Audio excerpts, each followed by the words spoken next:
aya to abe to chogodi ambe fasara ka fini furo mole min tambulo ni dono ko ambe to fika kunshi kono ni I anyere ka kodo y a pas de problème nga miyan jede dina ya ambe jede ni mami ye gora kelen kan dina la ambe to ka fika kunshi kono here betla abe si here betla abe si abe sra minye nkofe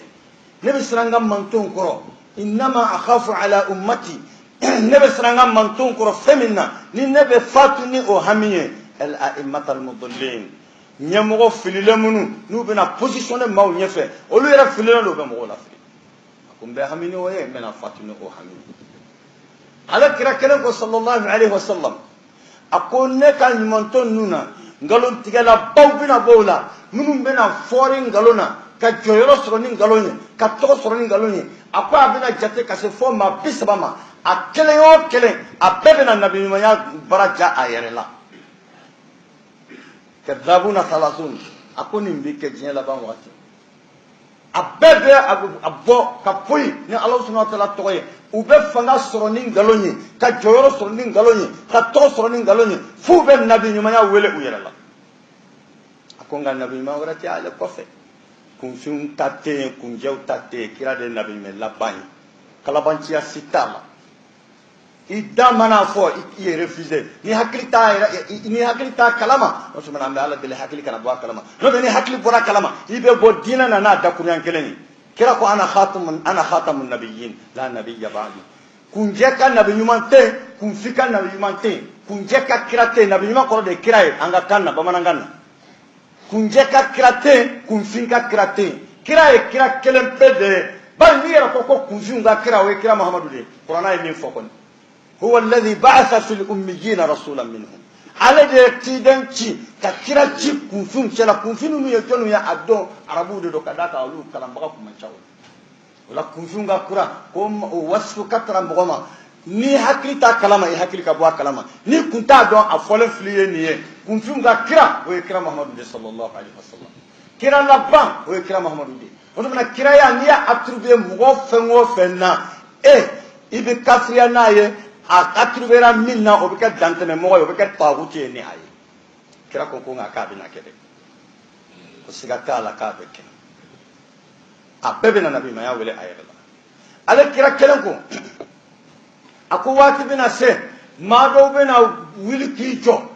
yahtaduna qulu ba maukanda min ghairi hadin alayra kanda lente fiento ka bremine aw be nyongo sama katara kolongolo de masigata aku wati bina se nin kira kala inde ko tuni sallallahu alaihi wasallam aku wati bina se alaka mantuna ko do bina ke wele dala e katara alama ala to de budala aku ngaw jolembe jahannama kangonde ka mama yu jabi ubi nyoni ki bla kono otuna ma banna ni kira ka aywa makandi ni jarabi de na dara islamiyya wala mbade islamiyya bi umumihi abbe jarabi lendo ngani fiye wulira bebi bolo da kuntega di kumbolo de la ambe wala ndami ngama nyina ko ngamba fo bomana ganna ko balile abe ko sud ko do dale abo wili ka boy no tambe ambe wala ndam kama nyina ko nyogo temene aw ya ye ko mine ya ye choga minna aw ya me ko mine ya me chogo minna fato kan fola do wulila fato kan na pour que aka famu fato kan do hakilima kuma nun te bo hakilima da mun be ka fo kuma nun la réseaux sociaux kan ko karamo do ye wajuli ke yoro dola ko karamo ni wulile ko jide funtira yenno o jin o daraja ni zamzam jide kelenye subhanallah o kuma na sharia atiki chayara sale bekita dla ki damata to dawla ki damata daraja dawla ni ya nya dadwala aka do mo ni parce mo te aqida do fami ye diskuna siriye akolo ka gri chomina aka ajele ndo chomina ajele ndo komi fininje pas no fitini abiyala dona foko taman fe nin tawka ko ya utaka luti utaka lama mo bajjate de bena kafirani ni ko ka solita kalama munaka da ka sharia ya Allah subhanahu wa ta'ala tai ala sharia do kira de dala kira de yoro désigné kira de fin désigné kira de daraja de femme dina kono na be mine o kuma na zamzam ji kira fatura ka zamzam ji kelen pe de to yen o be makka de kira ko zamzam lima shuriba laha ko zamzam ni fle ni Allah taala ya ko sayyidina Ismail na ba hagar ye ko ni jini ni alaka deme ni ya mini hakilna mi ya abi de mawla kira o de fo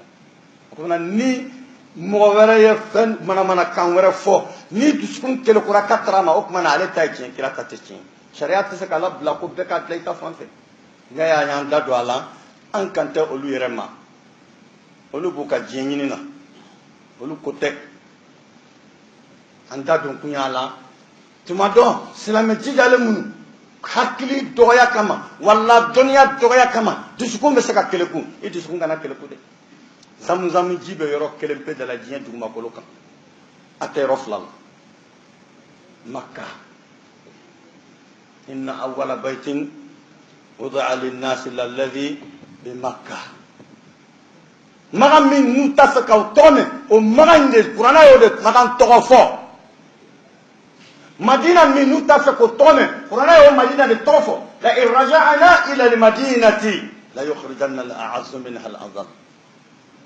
ni tafaka maga tome ibe qur'ana kuruka da not ni qur'ana kalam ko men allahumma nunu yara ta qur'ana do kuma masuna kalam وتمنا زمزم سيب جيب مقولة يروح كلام بدلا كلا ترى كزمزم جي كلام يتوه بمكة نيم مؤمن يجي ورا يروح ورا كزمزم جي أتربيه ولا إذا كافرياني نكما يكذاك إفنا الشريعة تيجي دوي نما فعلوا تلا دي كوتين أم لهم شركاء وشرعوا لهم من الدين ما لم يعزم به الله أكو موضوع بقوله فنا الشريعة جنجياوا نبى فون بني يروينا بتان إفنا تريبا فون بني يروينا أكو موضوع نوا ولولا كلمة الفصل لقضي بينهم وإن الظالمين لهم عذاب أليم ولا تشريعوا وهي الله سبحانه وتعالى دتاي والأمبر إسلامه أن جرابيلندو سلاميا بجرابيلندو لانغا سيداك جرابي وكلوكا غريني أتوي بي أنغا يلا كذاك أنغاو مني فيه تيرا ببلو بي كنا منان للا الله تعالى أن جرابي بي كانغا سيداك جرابي شو anka so ubiga yere o konona de fe to haddam min dakhilha chogodi dina kera kara chogode ambolo anka sigidala ka dina ke foiri ka ke marchandise ibe bi a kofe de ki magoni chogodi anka jarabi kula grinyana kun finton jahil murakkab mo mun titaka aya kelen bekra qur'ana kono ka nye olu de positionner le col de dina nyamoko wi ni jarabi de banka olu filando fami mo la fili jahil murakkab atsaka qur'ana aya kelen peta kunga blaku na ya ke foti bala amma kala kuma masa na don ata do kuma masa na fo ikono mana je a chogo ite min fe min ti bolo tse ko di o ta don ni olu de tara ko lu bla nyefe comme kera ya fotu amina اتخذ الناس جهالا رؤاسا ما يكون في جاهل مركب de takolu de kedina nyemoy u fili la be ka maw fili u be profiter ni maw fana ka kalambalianu ka kodombaliay ka maw ngolo yelema ka olu yere batuma ala batute le kama aw ni ne bela jelen ya men ko kalamo do ka sigi yorola ko jipoira o yorola ko o jini ko ni zamzam jibe nyon equivalent ko ka sababu ke ko o jini ko be ka bana baka to kenya bi arabu tloblon anko alhamdulillah hakili be ban da be dusukun be banga da be tienfo ni manga me ko ali o kuma o de ka fusani ko hali arabu be kanata anko allahumma ni fana e kanda doy dusukun banna nen kunya o kuma ja arabu de fana aliyo gangalondo anno tawlu ko arabu tala nan ninji ko ina ko hali arabu be kanata o kuma na arabu wulu nan takelede no ta senegalo be kata o ko wasake la ali arabu be kanata pour justifier leur mensonge ko kangalo sementi ni arabu ye ja arabu ye chebaw ye ala ma fili semi nga bonambe o tara arabu kewde cha wala kira ko annasu tabu'un lana fi hadha al-amr ko arabu ay waso allah subhanahu wa ta'ala mawbla aw konin koina islamaya koni tabu'un lana fi hadha al-amr mawbla aw konin koina muslimuhum li muslimihim ni kera silame ka kɛ mumini ka fɛn fɛn kɛ ala ko la i b'a sɔrɔ a b'o kɛ dɔ i kɔn i tɛ se ka foyi kɛ k'i bɛ tɛmɛ arabu la i b'a sɔrɔ arabukɛ dɔ ta kɛlen i ta tɛ jate o kɔrɔ kafiruhum li kafirihim ni kɛra kafiri denni fana ye k'i ka kafiriya k'i ta i senkun duruba fo i kun sigila ban i bɛ arabukɛ dɔ kɔ dɔ ta ka kafiriya kan mana kira ko annasu tabaun lana fi hadha al-amr o de la u bɛ ka dalu ta ni arabu ko arabu yɛrɛ nana jita kadhibun wa buhtanun an bari silamɛ tɛ ngalon bɔ ngalon valeur ka bon n'a ye hakili ɲuman bɛ nin ko in ngalontigiya ni ko dama dama ye an b'o di aw ma i tɛ don kuranna kɔnɔ i tɛ don hadisi kɔnɔ hakili ɲuman b'i fɛ dama i bɛ ko in ngalon a fɔlɔ fɔlɔ kira de ka fisa ni bani adama den bɛɛ lajɛlen ye kira ka ɲɛnamaya bɛɛ lajɛlen na tilqaiyan ji ma deli ka bɔ kira nɔ dɔ la ten kira bɛ bila ji ko difficulté kɔnɔ n'a y'a bolo ta ka ala deli ala sɔnna b'a dɛmɛ ni ji fitinin bɛ yen a bɛ barika dɔw la mɔgɔw mago bɛ ɲa ni ji yɔrɔ dɔ bɛ yen nɔ a bɛ ji kɛ yen i n'a fɔ an ye Hudaybiya ta kɔlɔn de bɛ yen nɔ u nana ye ji t'a kɔnɔ riwaya dɔ ko kira yɛrɛ ayiwa i kuma jigin ka dugawu kɛ ka daji bɛɛ tu kɔlɔn in kɔnɔ pour que ala ta'ala ka barika dɔn parce que kɔlɔn in de ye kuma ji u ka ji ta yɔrɔ ye kira sallallahu alaihi wasallam a bɛ deli ka ji ɲini ka sahabaw bila ka taa ji ɲini fo ka taa yani ayiwa musokɔrɔba dɔ bɛ a b'a ka mɔgɔw ka diina kɔrɔ ka n'an b'a o ma ko filanikafoya diina mushrikiya diina musokɔrɔba ni silamɛ kun tɛ o don a kɛlen tɛ ka silamɛya minɛ i n'a fɔ kira ta bɛ cogoya min na o y'a sɔrɔ sumalɛ fila b'a bolo a sigilen b'o cɛ la bagan kɛrɛ n'a kɛrɛ sahabakɛ ninnu y'a lajɛ o ko anw bɛ ji ɲini de e dun ye ji nin bɔ min a ko ji nin a yɔrɔ ka jan dɛ a ko kunun ni nin waati de ne ye nin ji in ta o ko o tuma na an dun tɛna se k'o makɔnɔ dɛ o la i bɛ hakɛ to an ka taa ka taara an ka ɲɛmɔgɔ ma komi muso dɔ a bɛ cɛmanikɔrɔ fila de ni ɲɔgɔn cɛ a yɔrɔ la a ma ban a kɛra maa kɛkuma ye mun n'a ka d'a kan n bolo bila n k'i sɔn o tɛ maa ɲumanya ye a bilal'u nɔfɛ u taara kira yɔrɔ u ye dantigɛli kɛ ko musokɔrɔba ko an ni ji cɛ ka jan dɛ kira ye ala deli ko nin ka sumalɛ fila ni ala e de bɛ barika don fɛn fitinin i ka barika don na maaw ye o bɛɛ lajɛlen y'u min k'u ka minɛnw fa ka seliji ta ka ji i b'a fɔ ko foyi ma bɔ ji la k'a ka sumalɛ fila falen d'a ma cogo la muso nin tagalen a ko a ko n ka mɔgɔ a ko cɛ min ka kibaruya bɛ ka fɔ ne kɔni ko fila don n'a ka cideya ni nabiɲumanya ma confirmer o tuma a ɲɔgɔn kɔrɔtɛtigi tɛ diɲɛ kɔnɔ o la ne bɛ min fɔ aw ye an t'a lajɛ an ka cɛ in ka ko lajɛ o y'a dama walanda ye o tuma nin kɛra jiko la kira yɛrɛ n'a ka sahabaw fɛ bali ala bɛ kira n'a ka sahabaw jarabi jiko la ka tile bɛɛ kɛ ka na su bɛɛ ban ji ma sɔrɔ ji ma poyi ka maɲumako kɛ ka mɔgɔw bila ka kɔrɔn boli ka tilebi boli u bɛ kungoda min na ji ma ye ji ma sɔrɔ fo alahu subhanahu wa ta'ala ka na tayamamu aya jigin tayamamu aya sɔrɔla jiko gɛlɛya de fɛ kira n'a ka sahabaw la a don tɔgɔ la Abubakar Siddiq nana an ba Aisha la mun na a ko ji t'an bolo an tɛ ji da kɛrɛfɛ e filɛ ka kɛ sababu ye an ka si i ye kira Muhammad sallallahu alaihi y'a la hubusi a k'a sigi ji t'an bolo an tɛ ji kɛrɛfɛ maaw bɛ jama la awa koli y'u sɔrɔ an ba Aisha ko ale fa y'a kɔrɔfɔ k'a kɔrɔfɔ a y'a sɔrɔ kira Muhammadu dalen don a bɛ ka sunɔgɔ a kunkolo b'a sen kan a ko a ma da kɔrɔfɔli ma dɛ a y'a bolo gɛlɛya kolo gɛlɛya ka turu ayiwa ale a kɛrɛ kelen na e denni nin e denni nin kuma aw k'a faamuya anw ka denni tɛ a yɛrɛ de ye kuma nin lakali Abubakar Siddiq y'a kɛ cogo min na a woloden pour que aw k'a faamu tuma na o don ala subhanahu wa ta'ala ma manifester ji ma bɔ ala ye mun de kɛ o don a sɔrɔla ka Seydina Jibril jigin ka na tayamamu aya di ko ni ji ko gɛlɛya aw sɔrɔ o tuma na ko aw ka tayamamu kɛ k'aw ka tile dugumakolo sanfɛla ma a bolo mana bɛn min ma a kɛra kɔgɔ dugukolo ye saw n'o de y'o yɔrɔ dugukolo ye tayammum bɛ k'a kan cɛncɛn dugukolo don wa mɔrɔ dugukolo don wa bɛlɛ dugukolo de don wa dugukolo bilenman don wa tayammamu sa'idan tayyiba tayammum aya na cogo filɛ amadu silamɛw hakili ɲuman bɛ ko ni nkalontigiya mun na ka d'a kan nkalontigɛla ba nkalon yɛrɛ kuntigi dajali min yɛrɛ ye ni kuma bɛ ka munumunu ale kan a bɛ quartier min na quartier dɔɔnin don quartier ni mago bɛ ji la ka tɛmɛ Bamakɔ quartier caman kan bɛɛ b'a dɔn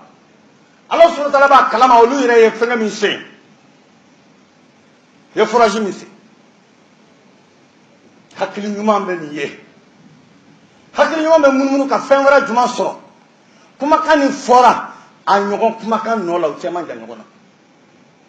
kalo 2 ni seginna kɔfɛ dɔɔni mankan wulila k'a jɔ nin bɛɛ ni Mali kelen i b'a fɔ ko diinɛ ma tɛ fan wɛrɛ fɛ ni Mali tɛ i b'a fɔ ko maa ɲuman tɛ fan wɛrɛ fɛ ni Mali tɛ ni kelen pe ni ko kelen pe ko kɔlɔn dɔ bɛ ko nɔrɔ funtira kɔnɔ o nɔrɔ labanna ka kɛ adamaden ye o adamaden labanna ka taa yɛrɛ sɔrɔ kalo la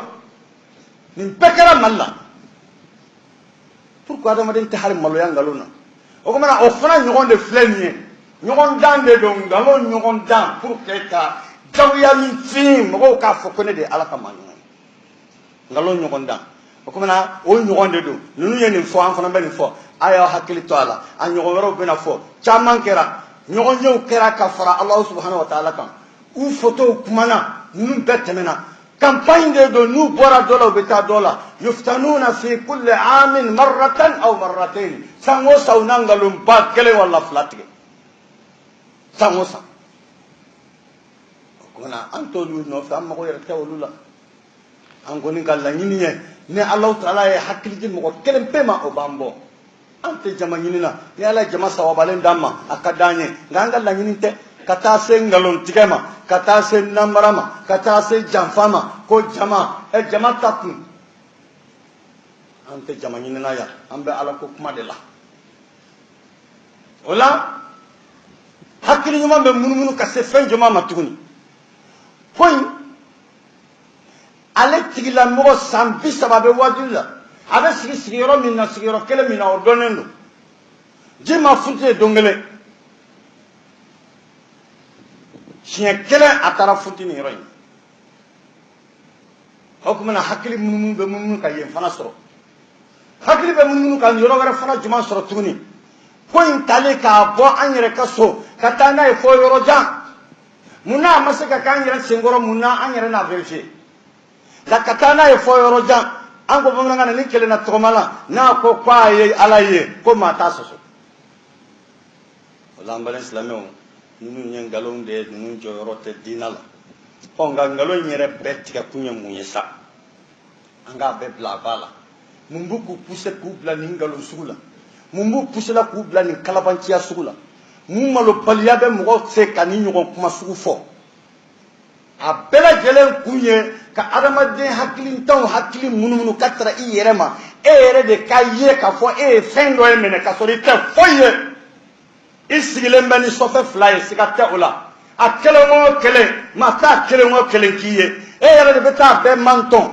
n'i y'a mantɔn e yɛrɛ kelen de b'i bolo dɔn a bɛɛ la adamaden bɛ bonya ɲini cogo di karabali kan jagoya ni bilen fo a ka fɔ ko ne ye mɔgɔba de fo a ka fɔ ko ne ye Ala ka mɔgɔba de to an bɛ fa sara ka fini foro mɔlen min to an bolo ni donn'o kɔnɔ an bɛ don f'i ka kurusi kɔnɔ ni i an yɛrɛ ka ko dɔn y a pas de problème nka nin y'an jɛ de diinɛ y'an bɛɛ jɛ de ni maa min ye gora kelen kari diinɛ la an bɛ don i kan ka don i kan fo i ka kurusi kɔnɔ hɛrɛ bɛ tila a bɛ si hɛrɛ wɛrɛ bɛ tila a bɛ si